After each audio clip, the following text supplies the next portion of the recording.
नमस्कार दोस्तों, आज की कहानी मुंशी प्रेमचंद जी द्वारा लिखित लांछन। तो ये कहानी शुरू करते हैं। अगर संसार में ऐसा प्राणी होता जिसकी आंखें लोगों के हृदयों के भीतर घुस सकती, तो ऐसे बहुत कम स्त्री या पुरुष होंगे जो उसके सामने सीधी आंखें करके ताक सकते। महिला आश्रम के जुगनू बाई के विषय में लोगों की धारणा कुछ ऐसी ही हो गई थी। वो बेपढ़ी लिखी गरीब बूढ़ी औरत थी, देखने में बड़ी सरल, बड़ी हंसमुख, लेकिन जैसे किसी चतुर प्रूफ रीडर की निगाह गलतियों ही पर पड़ जाती है, उसी तरह उसकी आंखें भी बुराइयों ही पर पहुंच जाती थी। शहर में ऐसी कोई महिला नहीं थी जिसके विषय में दो चार लुकी छिपी बातें उसे न मालूम हो। उसका ठिगना स्थूल शरीर, सिर के खिचड़ी बाल, गोल मुंह, फूले फूले गाल, छोटी छोटी आंखें उसके स्वभाव की प्रखरता और तेजी पर पर्दा सा डाले रहती थी। लेकिन जब वह किसी की कूदसा करने लगती तो उसकी आकृति कठोर हो जाती, आंखें फैल जाती और कंठ स्वर कर्कश हो जाता। उसकी चाल में बिल्लियों का सा संयम था। दबे पांव धीरे धीरे चलती, पर शिकार की आहट पाते ही जस्त मारने को तैयार हो जाती थी। उसका काम था महिला आश्रम में महिलाओं की सेवा टहल करना, पर महिलाओं उसकी सूरत से कांपती थी। उसका ऐसा आतंक था कि ज्यों ही वह कमरे में कदम रखती, होठ पर खेलती हुई हंसी जैसे रो पड़ती थी। चहकने वाली आवाजें जैसे बुझ जाती थी, मानो उनके मुख पर लोगों को अपने पिछले रहस्य अंकित नजर आते हों। पिछले रहस्य?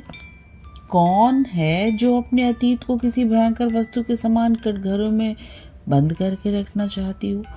धनियों को चारों ओर से भय से निद्रा नहीं आती, मानियों को उसी भांति मान की रक्षा करनी पड़ती है। वो जंतु जो पहले कीट के समान अल्पाकार रहा होगा, दिनों के साथ दीर्घ और सबल होता जाता है, यहाँ तक कि हम उसकी याद ही से कांप उठते हैं। और अपने ही कारनामों की बात होती तो अधिकांश देवियां जुगनू को दुत्कारती, पर यह तो मैके, ससुराल, ननिहाल, ददीहाल, फुफीहाल और मौसीहाल चारों ओर की रक्षा करनी थी। और जिस किले में इतने द्वार हों उसकी रक्षा कौन कर सकता है? वहां तो हमला करने वालों के सामने नतमस्तक झुकने में ही कुशल है। जुगनू के दिल में हजार मुर्दे गड़े थे और वह जरूरत पड़ने पर उन्हें उखाड़ दिया करती थी। जहाँ किसी महिला ने दून कीली या शान दिखाई, वहाँ जुगनू की त्योरियां बदली। उसकी एक कड़ी निगाह अच्छे अच्छों को दहला देती थी। मगर ये बात न थी कि स्त्रियां उससे घृणा करती हूँ, नहीं, सभी बड़े चाव से उससे मिलती और उसका आदर सत्कार करती। अपने पड़ोसियों की निंदा सनातन से मनुष्य के लिए मनोरंजन का विषय रही है, और जुगनू के पास इसका काफी सामान था। नगर में इंदुवती महिला पाठशाला नाम का एक लड़कियों का हाई स्कूल था। हाल में मिस खुर्शीद उसकी हेडमिस्ट्रेस होकर आई थी। शहर में महिलाओं का दूसरा क्लब न था। मिस खुर्शीद एक दिन आश्रम में आई। ऐसी ऊंचे दर्जे की शिक्षा पाई हुई आश्रम में कोई देवी न थी। उनकी घड़ी आवश भगत हुई। पहले दिन ही मालूम हो गया कि मिस खुर्शीद के आने से आश्रम में एक नए जीवन में संचार होगा। सब इस तरह दिल खोलकर हर एक से मिली, कुछ ऐसे दिलचस्प बातें की कि सभी देवियां मुग्ध हो गईं। गाने में भी चतुर थी, व्याख्यान भी खूब देती थी, और अभिनय कला में तो उनके चर्चे दूर दूर तक थे। उन्होंने लंदन में नाम कमा लिया था। ऐसी सर्वगुण संपन्न देवी का आना आश्रम पर सौभाग्य था। गुलाबी गोरा रंग, कोमल गाल, मदभरी आंखें, नए फैशन के कटे हुए केश, एक एक अंग सांचे में ढला हुआ, मादकता की सबसे अच्छी प्रतिमा न बन सकती थी। चलते समय मिस खुर्शीद ने मिसेस टंडन को, जो आश्रम की प्रधाना थी, एकांत में बुलाकर पूछा, ये बुढ़िया कौन है? जुगनू कई बार कमरे में आकर मिस खुर्शीद को अन्वेषण की आंखों से देख चुकी थी, मानो कोई सहसवार किसी नई घोड़ी को देख रहा हो। मिसेस टंडन ने मुस्कुराकर कहा, यहाँ ऊपर का काम देखने के लिए नौकर है, कोई काम हो तो बुलाऊं? मिस खुर्शीद ने धन्यवाद देकर कहा, नहीं, कोई विशेष काम नहीं है। विशेष चालबाज मालूम होती है। यह भी देख रही हूँ यहाँ की वो सेविका नहीं, स्वामिनी है। मिसेस टंडन तो जुगनू से जली बैठी ही थी। इनके वैधव्य को लांछित करने के लिए वो इन्हें सदा सुहागिन कहा करती थी। मिस खुर्शीद से उसकी जितनी बुराई हो सकी वो की और उससे सचेत रहने का आदेश दिया। मिस खुर्शीद ने गंभीर होकर कहा, यह तो भयंकर स्त्री है। जब ये सब देवियां इससे कांपती हैं, आप इसे निकाल क्यों नहीं देती? ऐसी चुड़ैल को एक दिन न रखना चाहिए। मिस टंडन को अपनी मजबूरी बताई, निकाल कैसे दूं? जिंदा रहना मुश्किल हो जाए, हमारा भाग्य उसकी मुट्ठी में है। आपको 2-4 दिन में उसके जौहर दिखेंगे। मैं तो डरती हूँ कहीं आप भी उसके पंजे में न फंस जाएं। उसके सामने भूलकर भी किसी पुरुष से बातें न कीजिएगा। नौकरों से मिलकर भेद ये ले, डाकुओं से मिलकर चिट्ठियां ये देखे, लड़कों को फुसलाकर घर का हाल ये पूछे। उसे तो खुफिया पुलिस में जाना चाहिए था। यहाँ न जाने क्यों आ मरी। मिस खुर्शीद चिंतित हो गई, मानो इस समस्या को हल करने की फिक्र में हो। एक क्षण बाद बोली, अच्छा, मैं इसे ठीक करूंगी। अगर निकाल न दूं तो कहना। मिस टंडन, निकाल देने से ही क्या होगा? उसकी जुबान तो बंद होगी, तब तो और निडर होकर कीचड़ फेंकेगी।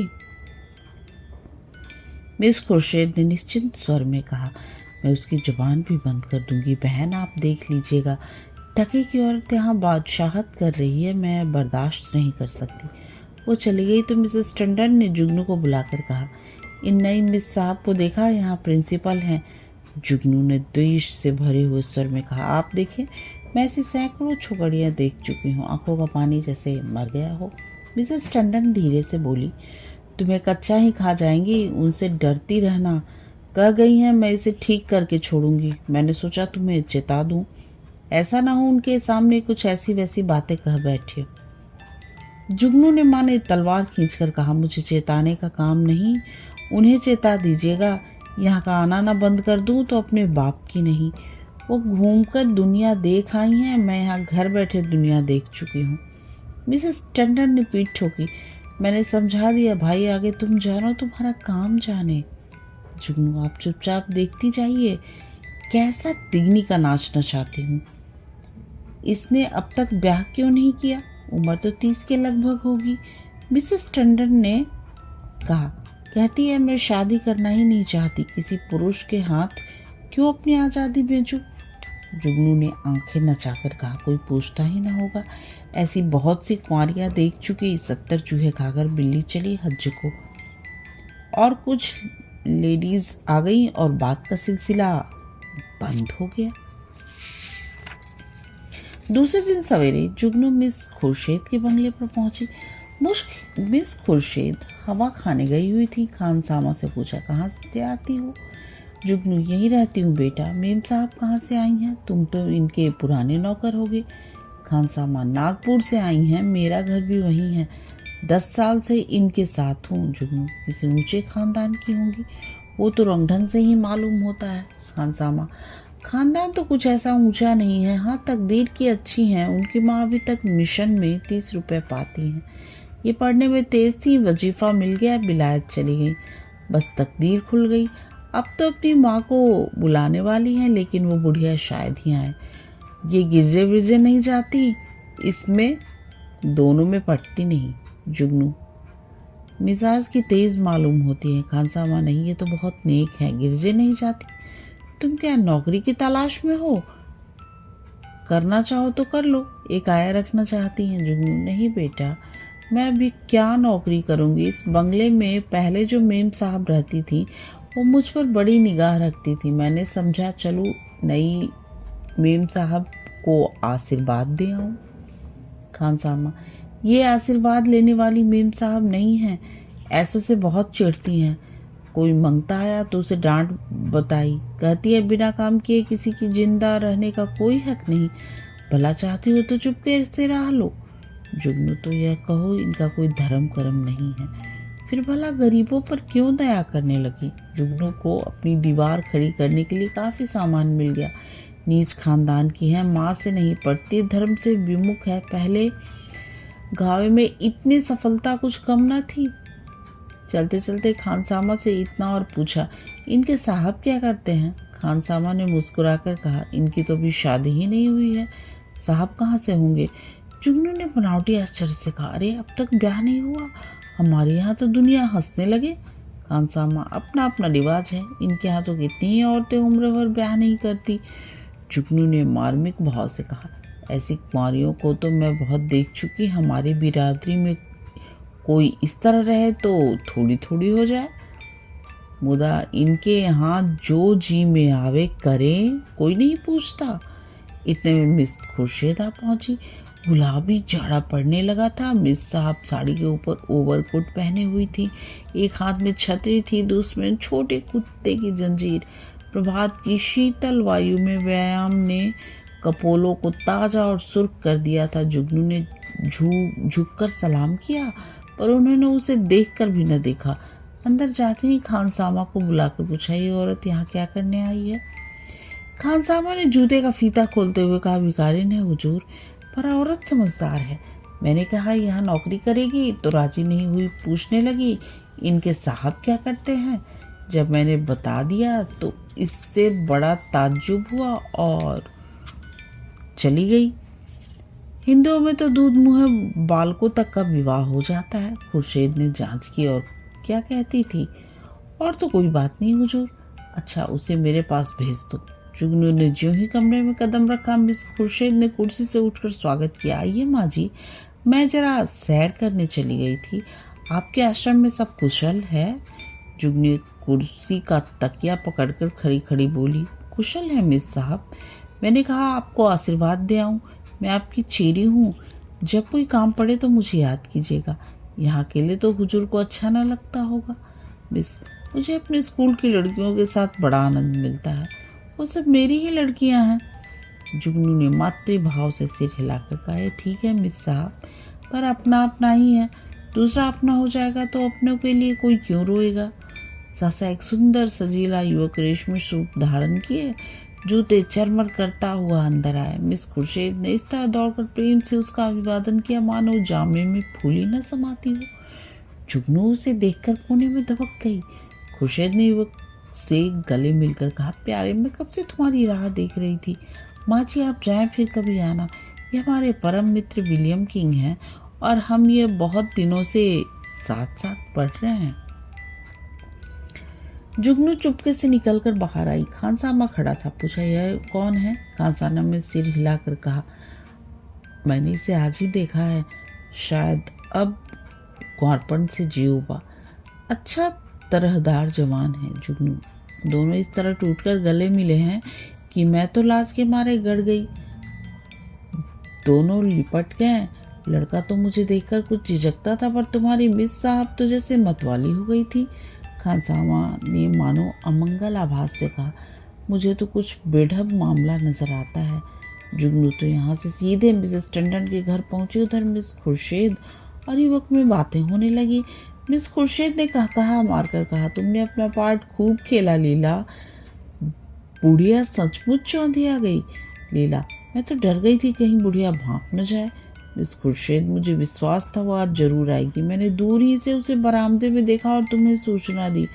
आज आश्रम में बड़े मजे रहेंगे। जी चाहता है महिलाओं की कनफुसकियाँ सुनती।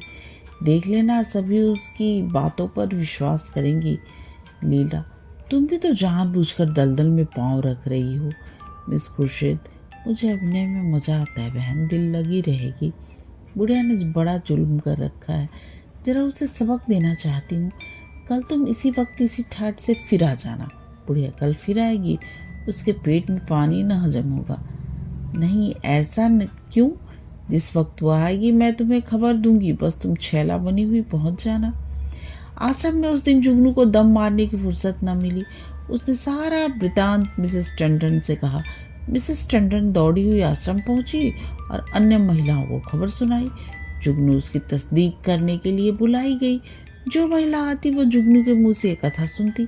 हर एक रिहर्सल में कुछ कुछ रंग और चढ़ जाता, यहाँ तक कि दोपहर होते होते सारे शहर के सभ्य समाज में यह खबर गूंज उठी।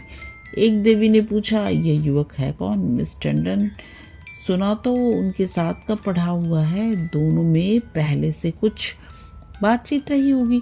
वही तो मैं कहती थी कि इतनी उम्र हो गई, कुंवारी कैसे बैठी है? अब कलई खुली। जुगनू, और कुछ हो या ना हो, जवान तो बाका है। टंडन, वो हमारी विद्वान बहनों का हाल है। जुगनू, मैं तो उसकी सूरत देखते ही ताड़ गई थी, धूप में बाल नहीं सफ़ेद किए हैं। टंडन, कल फिर जाना? जुगनू, कल नहीं, मैं आज रात ही को जाऊंगी, लेकिन रात को जाने में के लिए कोई बहाना जरूरी था। मिसेस टंडन ने आश्रम के लिए किताब मंगवा भेजी। रात के 9 बजे जुगनू मिस खुर्शीद के बंगले पर पहुंची। संयोग से लीलावती उस वक्त मौजूद थी। बोली, बुढ़िया तो बेतरह पीछे पड़ गई। मिस खुर्शीद, मैंने तुमसे कहा था उसके पेट में पानी न पचेगा, तुम जाकर रूप भराओ, तब तक मैं इसे बातों में लगाती हूँ। शराबियों की तरह अनशन पकना शुरू करना, मुझे भगा ले जाने का प्रस्ताव भी करना, बस यूँ बन जाना जैसे अपने होश में नहीं हूँ। लीला मिशन में डॉक्टर थी, उसका बंगला भी पास ही था। वो चली गई तो मिस खुर्शीद जुगनू को बुलाई। जुगनू ने एक पुर्जा उनको देकर कहा, मिसेस टंडन ने ये किताब मांगी है, मुझे आने में देर हो गई। मैं इस वक्त आपको कष्ट न देती, पर सवेरे वो मुझसे मांगेंगे। हजारों रुपए महीनों की आमदनी है मिस साहब, मगर एक एक कौड़ी दांत से पकड़ती हैं। इनके द्वार पर भिखारी को भीख तक नहीं मिलती। मिस खुर्शीद ने पुर्जा देखकर कहा, इस वक्त तो ये किताब नहीं मिल सकती, सुबह ले जाना। तुमसे कुछ बातें करनी है, बैठो, अभी आती हूँ। वो पर्दा उठाकर पीछे के कमरे में चली गई और वहाँ से कोई 15 मिनट में एक सुंदर रेशमी साड़ी पहने, इत्र में बसे हुई, मुंह पर पाउडर लगाए निकली। जुगनू ने उसे आंखें फाड़ कर देखा। ओफो, ये श्रृंगार! शायद इस समय ये लड़का आने वाला होगा, तब ये तैयारियां हैं। नहीं, सोने के समय कुंवारियों के बनाव संवार की क्या जरूरत है? जुगनू की नीति में स्त्रियों के श्रृंगार का केवल एक उद्देश्य था, पति को लुभाना। इसलिए सुहागिनों के सिवा श्रृंगार और सभी के लिए वर्जित था। अभी खुर्शीद कुर्सी पर बैठने भी न पाई थी कि जूतों का चरमट सुनाई दिया और एक क्षण में विलियम किंग ने कदम कमरे में रखा। उसकी आंखें चढ़ी हुई मालूम होती थी और कपड़े से शराब की बू आ रही थी। उसने बेधड़क मिस खुर्शीद को छाती से लगा लिया और बार बार उनके कपोलों को चुम्बन लेने लगा। मिस खुर्शीद ने अपने को उसके कारपास से छुड़ाने की चेष्टा करके कहा, चलो हटो, शराब पी कर आए हो? किंग ने उसे और चिपटा कर कहा, आज तुम्हें भी पिलाऊंगा प्रिय। नशे में प्रेम कितना सजीव हो जाता है, इसकी परीक्षा कर लो। मिस खुर्शीद ने इस तरह जुगनू की उपस्थिति का उसे संकेत किया कि जुगनू की नज़र पड़ जाए, पर किंग नशे में मस्त थे, जुगनू की तरफ देखा ही नहीं। मिस खुर्शीद ने रोज के साथ अपने को अलग करके कहा, तुम इस वक्त आपे में नहीं हो, इतने उतावले क्यों हुए जाते हो? क्या मैं कहीं भागी जा रही हूँ? किंग, इतने दिनों चोरों की तरह आया हूँ, आज से मैं खुले खजाने आऊँगा। खुर्शीद, तुम तो पागल हो रहे हो, देखते नहीं हो कमरे में कौन बैठा हुआ है? किंग ने हक बकाकर जुगनू की तरफ देखा, फिर झिझक कर बोला, ये बुढ़िया यहाँ कब आई? तुम यहाँ क्यों आई बुढ़ी शैतान की बच्ची? यहाँ भेद लेने आती हो? हमको बदनाम करना चाहती हो? मैं तेरा गला घोंट दूंगा। ठहर, भागती कहाँ है? मैं तुम्हें जिंदा न छोड़ूंगा। जुगनू बिजली की तरह कमरे से निकली और सिर पर पाँव रखकर भागी। उधर कमरे से कह गए उठकर छत को हिलाने लगे। जुगनू उसी वक्त मिसेस टंडन के घर पहुंची। उसके पेट में बुलबुले उठ रहे थे, पर मिसेस टंडन सो गई थी। वहां से निराश होकर उसने कई दूसरे घरों की कुंडी खटखटाई, पर कोई द्वार न खुला और दुखिया को सारी रात इसी तरह काटनी पड़ी, मानो कोई रोता हुआ बच्चा गोद में हो। प्रातःकाल वो आश्रम में आ कूदी। कोई आधे घंटे में मिसेस टंडन भी आई। उन्हें देखकर उसने मुंह फेर लिया। मिस टंडन ने पूछा, रात तुम मेरे घर गई थी, इस वक्त मुझसे? महाराज ने कहा। जुगनू ने विरक्त भाव से कहा, प्यासा ही तो कुएं के पास जाता है, कुआं थोड़े ही प्यासे के पास आता है। मुझे आंख में झोंककर आप दूर हट गई। भगवान ने मेरी रक्षा की, नहीं कल जान ही गई थी। मिसेस टंडन ने उत्सुकता से कहा, हुआ क्या, कुछ कहो। मुझे तुमने जगा क्यों न दिया? तुम तो जानती हो मेरी आदत सवेरे सो जाने की है। महाराज ने घर में घुसने ही न दिया। जगह कैसे लेती? आपको इतना तो सोचना चाहिए था कि वो वहाँ गई है तो आती होगी। घड़ी भर बाद सोती तो क्या बिगड़ जाता? पर आपको किसी की क्या परवाह? तो क्या हुआ, मिस खुर्शीद मारने दौड़ी? वह नहीं मारने दौड़ी, उनका वह खसम है, वो मारने दौड़ा। लाल आंखें निकाले आया और मुझसे कहा, निकल जा। जब तक मैं निकलूं तब तक हंटर खींचकर दौड़ा ही तो था। मैं सिर्फ पाँव रख कर न भागती तो चमड़ी उधर डालता और वह बैठी तमाशा देखती रही। दोनों में पहले से सजी बदी थी। ऐसी उल्टाओं का मुंह देखना पाप है। बेसवा भी इतनी निर्लज्जता ना करती होगी।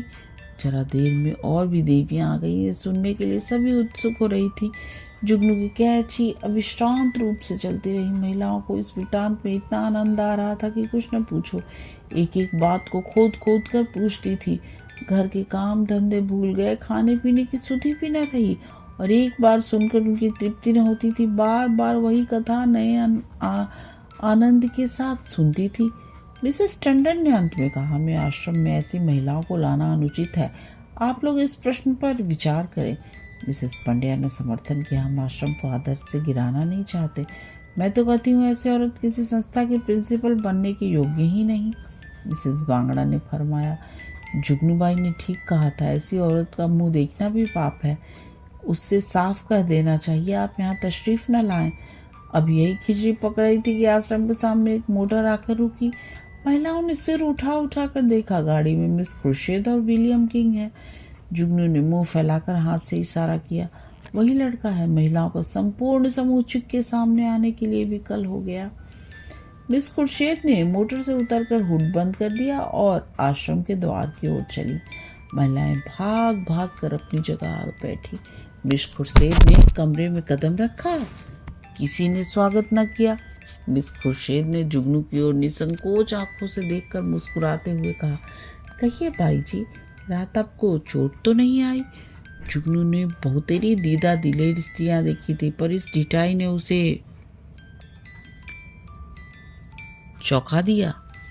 जुगनू ने एक कर कहा, जी न भरा हो तो अब पिटवा दो, सामने ही तो है। खुर्शीद, इस वक्त तुमसे अपना अपराध क्षमा कराने आए हैं। रात वो नशे में थे।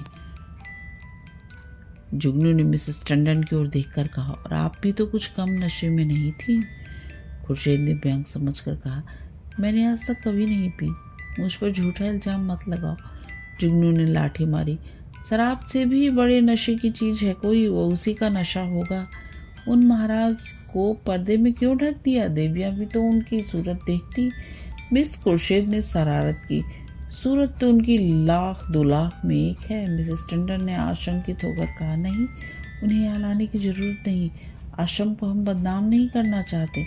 मिस खुर्शीद ने आग्रह किया, मामले को साफ करने के लिए उनका आप लोगों के सामने आना जरूरी है। एक तरफा फैसला आप क्यों करती हैं? मिसेस टंडन ने टालने के लिए कहा, यहाँ कोई मुकदमा थोड़े ही पेश है। मिस खुर्शीद, वाह, मेरी इज्जत को बट्टा लगा जा रहा है और आप कहती हैं कोई मुकदमा नहीं है। मिस्टर किंग आएंगे और मैं आपको उनका बयान सुनना होगा। मिसेस टंडन को छोड़कर सभी महिलाएं किंग को देखने के लिए उत्सुक थी। किसी ने विरोध न किया। खुर्शीद ने द्वार पर आकर ऊंची आवाज में कहा, तुम जरा यहाँ चले आओ। हुड खुला और मिस लीलावती रेशमी साड़ी पहने मुस्कुराती हुई निकल आई।